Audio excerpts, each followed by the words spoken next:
Selanjutnya kita bahas tentang Khalifah Umar bin Khattab. Umar bin Khattab lahir 13 tahun setelah kelahiran Rasulullah SAW. Nama lengkapnya adalah Umar bin Khattab bin Naufil bin Adi bin Ka'ab bin Lu'ay. Umar bin Khattab adalah sosok yang mau belajar dan pandai baca tulis. Sejak kecil ia dibesarkan dan berkembang dalam kehidupan yang keras. Sebelum Umar bin Khattab masuk Islam, beliau telah menyelesaikan banyak sengketa dan permasalahan yang terjadi di kalangan Arab Saudi. Umar dikenal sangat bijaksana, bicaranya fasih, penyantun, argumennya kuat, dan gigih. Dalam bergerak, beliau selalu mempertahankan segala sesuatu yang menjadi tradisi suku Quraisy. Beliau adalah sosok yang memiliki kemuliaan dan keberanian, tidak segan menyatakan kebenaran. Ketika Nabi Muhammad diangkat menjadi Rasul, Umar bin Khattab berusia 27 tahun dan beliau tidak menerima kebenaran risalah dari Rasulullah SAW. Kala itu, Umar bin Khattab melihat pasukan kaum muslimin hijrah ke Habsyah dan sangat berpegang teguh terhadap agama Islam.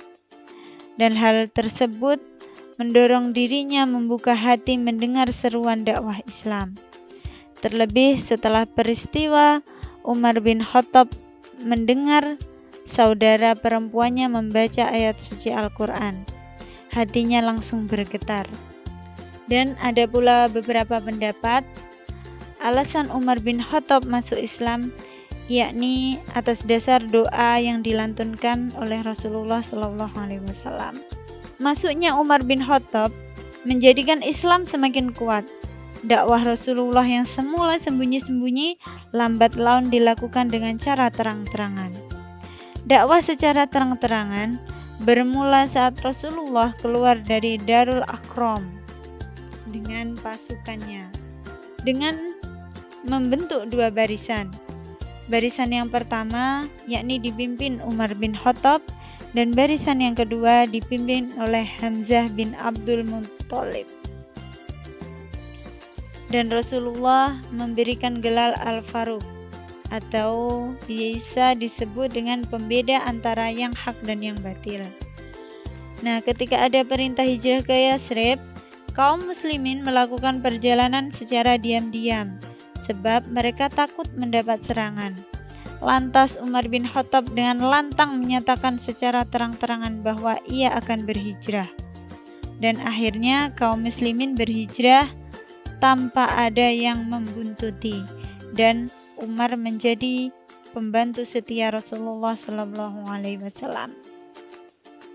Yang kedua, mari kita bahas tentang proses pengangkatan Umar bin Khattab. Nah, pada saat kepemimpinan Abu Bakar As-Siddiq, beliau mengalami sakit yang parah, sehingga Abu Bakar As-Siddiq berinisiatif untuk mengumpulkan para sahabatnya untuk bermusyawarah mengenai pengganti beliau.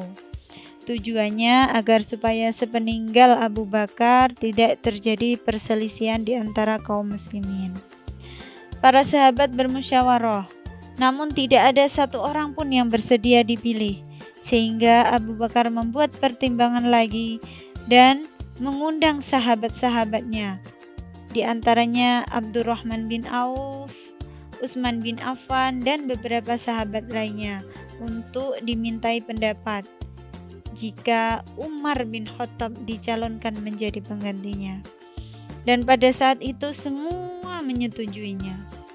Setelah itu Abu Bakar memanggil Utsman bin Affan untuk menuliskan sebuah surat wasiat yang pada intinya berisi tentang sebuah penunjukan kepada Umar bin Khattab untuk memimpin menggantikan Abu Bakar As-Siddiq.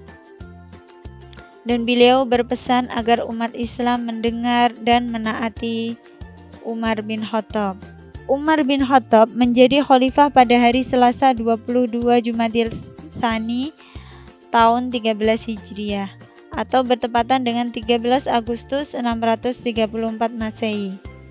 Umar bin Khattab wafat pada tanggal 13 Dzulhijjah tahun 23 Hijriah dengan masa kepemimpinan selama 10 tahun 6 bulan lebih 10 hari. Nah, mari kita bahas selanjutnya tentang substansi dan strategi dakwah Umar bin Khattab.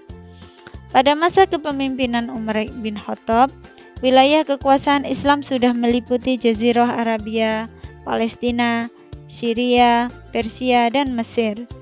Selain perluasan wilayah, strategi kepemimpinan Umar bin Khattab meliputi beberapa hal. Yang A. Mengatur administrasi negara. Umar membagi wilayah menjadi 8 provinsi, yakni Mekah, Madinah, Syria, Jazirah, Basrah, Kufah, Palestina, dan Mesir. Dan yang B. Umar bin Khattab mengeluarkan undang-undang. Beliau mengadakan kebijakan peraturan perundang-undang mengenai ketertiban pasar, ukuran dalam jual beli, dan mengatur kebersihan pasar, dan masih banyak yang lainnya. Bisa dibaca di bukunya masing-masing.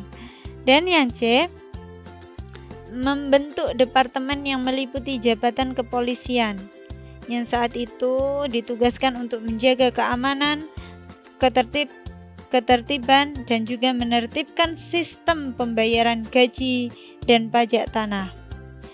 Beliau juga mendirikan lembaga pengadilan untuk memisahkan lembaga yudikatif dan eksekutif, Departemen Pekerjaan Umum, dan mendirikan Baitul Mal, dan mulai ditertibkannya mata uang dan juga ditetapkannya tahun Hijriah dengan perhitungan hijrahnya Rasulullah ke Yatsrib sebagai tahun pertama hijrah.